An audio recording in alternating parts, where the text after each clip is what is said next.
Guys आप लोग कैसे हैं?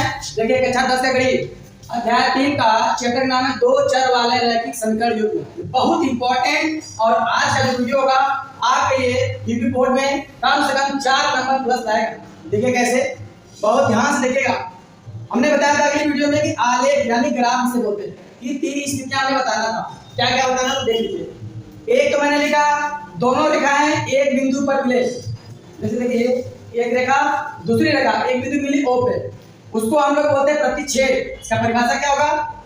जब दोनों रेखाएं केवल एक ही बिंदु पर मिलती हैं तो उसी बिंदु के निर्देशांक यानी x, y दोनों समीकरण का एकमात्र हल होते हैं। मतलब समझिए, अगर दोनों समीकरण एक दूसरे के मिलेंगे तो वहां पर निर्देशांक x, y दोनों समीकरणों का एकमात्र हल हो जाएगा। हम लोग उसी को बोलते हैं प्रतिच्छेद। क्या होता है? दो रेखाएं आपस में कहीं ना कहीं काट सकती हैं या काटती हैं, ठीक है। दूसरा मैंने बताया क्या, दोनों रेखाएं समांतर हो। समांतर रेखाएं देखिए ऐसी होती हैं, कभी एक दूसरे को आपस में काटती नहीं, जिसकी दूरियां समान होती है बीचों बीच। हमने L और M माने इसको समांतर करते हैं। क्या कह रहा है इसका परिभाषा?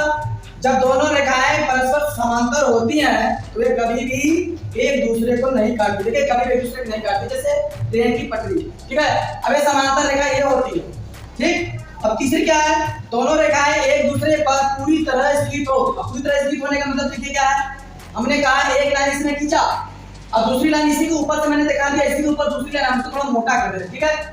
मतलब एक ही लाइन पे दो रेखाएं हैं, उसी को हम लोग क्या करते हैं समांतर, और अलग अलग होते हैं, कभी सटते हैं दूसरे लगते हैं समांतर। इसे कहते हैं संपाती, से कहते हैं समांतर और इसे कहते हैं प्रतिच्छेद। अब इसका परिभाषा समझे, जब दोनों रेखाएं पूरी तरह एक दूसरे पर आ जाती हैं तो उनके सभी बिंदु समान होते हैं, एक दूसरे पर आ जाती हैं, ठीक है।